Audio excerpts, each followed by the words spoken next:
Bueno, buen día chicos. Continuamos desarrollando patologías del sistema urinario. Ahora vamos a ver un poquito de lo que es el tema de diálisis. Vamos a tener la colaboración para poder desarrollar este trabajo de un licenciado de enfermería que se dedica en hemodiálisis.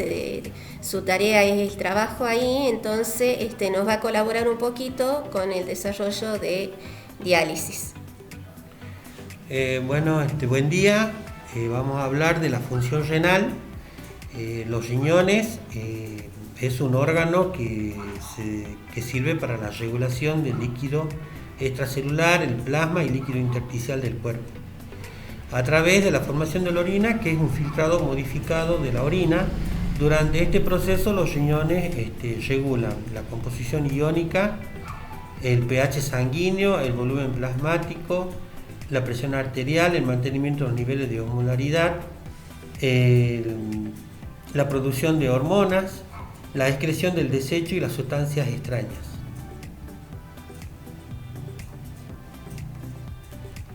Elimina los productos de desecho del organismo. Esto lo hace por medio del metabolismo de las comidas y conduce la orina desde el riñón hacia la zona de la vejiga donde se elimina. Almacena la orina durante que ocurre la misión y utilizando todos los órganos del aparato urinario. La función endocrina es una función que tiene el riñón cuando, por supuesto, el riñón tiene una función normal. Dentro del riñón hay un órgano que produce la formación de la eritropoyetina por medio de la eritropoyesis y eso contribuye a la formación de glóbulos rojos. Después tenemos la vitamina D, que la persona cuando se pone al calor, al sol, se produce dentro del organismo la vitamina D. El sistema de renina-angiotensina, que sirve para la regulación de la presión arterial. Dentro de las afecciones renales tenemos la hipertensión, que produce glomerulonefritis, la diabetes, que puede ser tipo 1 o tipo 2, los cálculos renales, las enfermedades lúpicas, la poliquistosis renal, pueden alterar el correcto funcionamiento del riñón parcial o en forma total. Dentro del tratamiento de sustitutivos renales tenemos la hemodiálisis, la diálisis peritoneal y el trasplante del riñón. El tratamiento, la hemodiálisis, es un tratamiento que se hace en un lugar donde el paciente tiene que ir 3 veces a la semana, puede ser 2 veces a la semana, la cantidad de horas también depende de su laboratorio y del cuadro clínico. Pueden ser 3 horas, pueden ser 4 horas, depende de la indicación médica. La diálisis peritoneal es un tratamiento que al principio se hace en el centro de diálisis y después, cuando el paciente está entrenado, se hace en domicilio. Solamente tiene que ir el paciente una vez al mes para control de laboratorio y control médico. Y el trasplante de riñón también se puede hacer previo a que el paciente entre cualquiera de los 2 tratamientos anteriores, o también puede estar en alguno de los 2 tratamientos y después se hacen los estudios para el trasplante de riñón y tienen que entrar en lista de espera. La diálisis es el procedimiento mediante el cual ponemos en contacto la sangre del paciente con insuficiencia renal, cargada de solutus urémico a través de la membrana semipermeable. Si es peritoneal, se utiliza la membrana natural, que es el peritoneo. Y si es hemodiálisis, se utiliza el dializador, que es una fibra sintética que se llama solución de diálisis. Los tipos de diálisis: en la parte de hemodiálisis, el paciente puede hacerse el tratamiento por medio de una fístula. La fístula es una conexión que se hace de la arteria con una vena gruesa, puede ser en el antebrazo o en el brazo. De un lado se saca la sangre y del otro lado se devuelve la sangre para que pase por todo el circuito de diálisis. Y en el caso de la diálisis peritoneal, el paciente Se coloca el catéter por cirugía, es paraumbilical, puede ser derecho o izquierdo, se elige la zona donde no hay cicatriz de cirugías anteriores y se utiliza recién a los 30 días para evitar fugas de líquido de diálisis en la zona donde está la inserción del catéter en la piel. Bueno, los mecanismos para el transporte de los solutos, la difusión, resultan del movimiento molecular aleatorio de los solutos o moléculas en la solución. Este movimiento espontáneo colisionará los solutos con los poros de la membrana semipermeable. Acá mostramos la máquina de diálisis que está preparada, lista para empezar la diálisis, y el sillón con todos los elementos que se necesitan. La hemodiálisis es un proceso de depuración de la sangre empleando membranas semipermeables dispuestas en capilares denominados dializadores. Los dializadores están adaptados a un equipo de circulación extracorpórea a través del cual se hace circular la sangre atravesando los filtros capilares especiales con permeabilidad variable. Entre un paciente y otro hay una cierta distancia que es aproximadamente 2 metros cuadrados. El circuito de la hemodiálisis, donde la sangre sale del brazo del paciente del lado arterial, pasa a través de una bomba de sangre, pasa hacia el lado donde está el dializador y cuando sale está el control de la presión venosa y hay un sistema de atrapa burbuja para evitar que el paciente tenga la sangre con burbuja y vuelva de nuevo al cuerpo del paciente una vez que ya pasó por todo el sistema. Las complicaciones durante la hemodiálisis, las más frecuentes y graves, menos graves son la hipotensión, las náuseas, los vómitos, las contracturas musculares, dolor de pecho, cefalea, pirogenemia. Dentro de las menos graves y menos frecuentes y más graves tenemos las reacciones anafilácticas, el embolismo gaseoso y el síndrome de desequilibrio postdialítico. Derivadas de accidentes de gravedad, coagulación total o parcial del sistema extracorpóreo. Eso tiene mucho que ver con la velocidad de la bomba de sangre que se está utilizando. Si uno tiene una velocidad de sangre muy baja, lo más probable es que se produzca la coagulación del sistema. Y rotura de algún componente de circuito, se puede romper alguna de las tubuladuras o alguna de los capilares del filtro de hemodiálisis. La hemólisis o mal funcionamiento del calentador de líquido de diálisis se produce porque el agua que se utiliza para preparar el líquido de diálisis no está en óptimas condiciones, y eso produce hemólisis dentro del paciente. Lo otro que produce hemólisis también es la temperatura, o es una temperatura muy baja o es muy alta.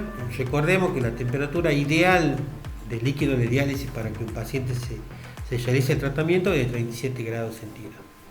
La rotura de los filtros se puede producir de algunos de los capilares y las máquinas tienen un sensor donde avisa que hay fuga de sangre, porque del lado donde está el líquido de diálisis se tiñe de color de la sangre y la máquina avisa cada vez que existe ese problema. Se soluciona cambiando el filtro de diálisis.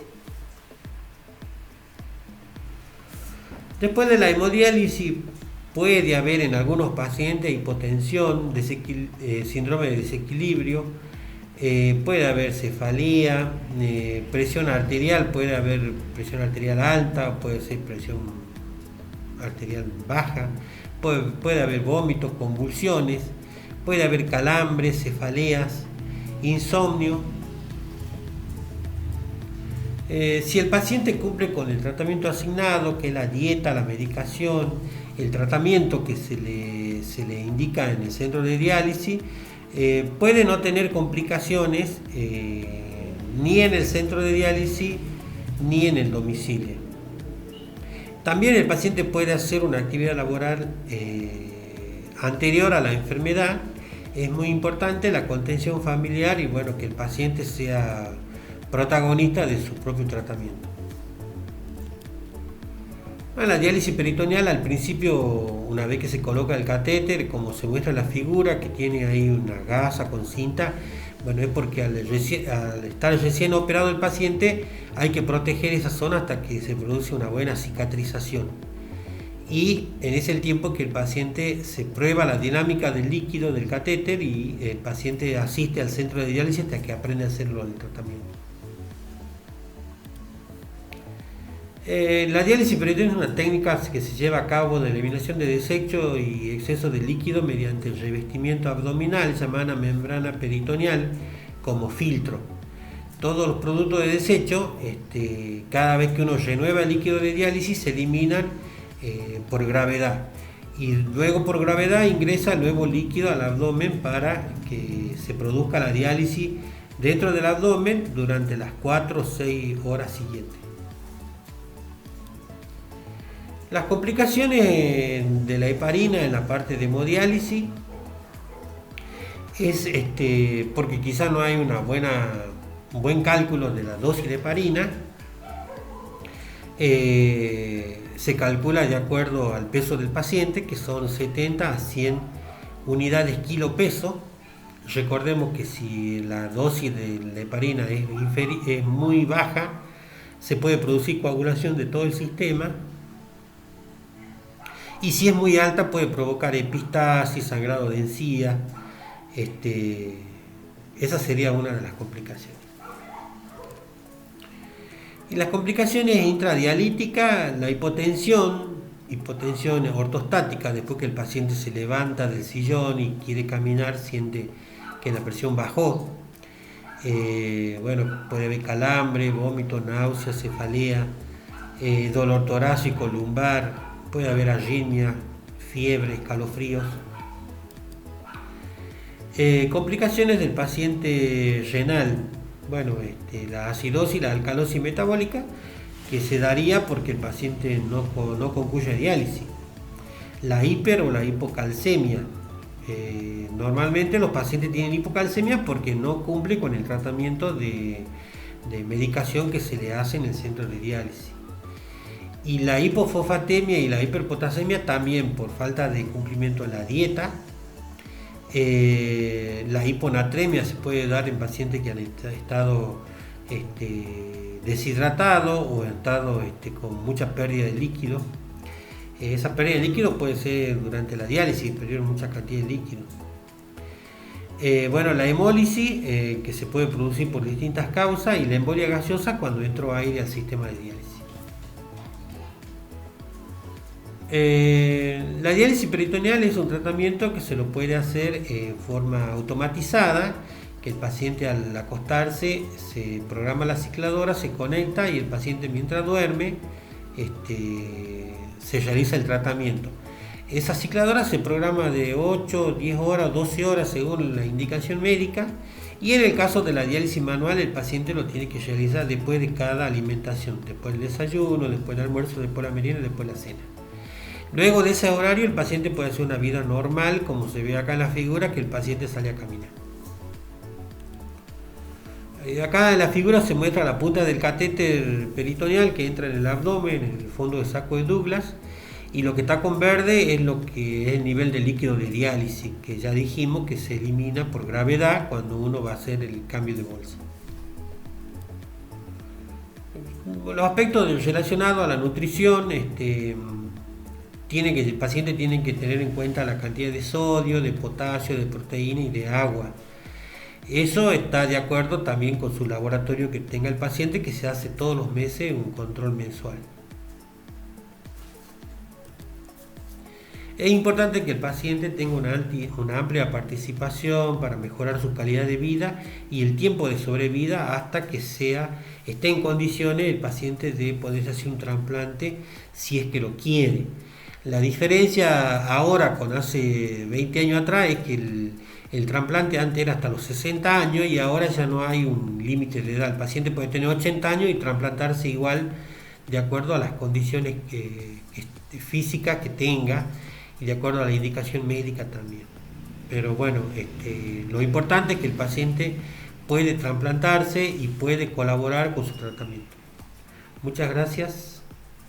Bueno chicos, para finalizar este trabajo le vamos a pasar 2 videos en donde se está mostrando todo lo que es el equipo de diálisis, el funcionamiento.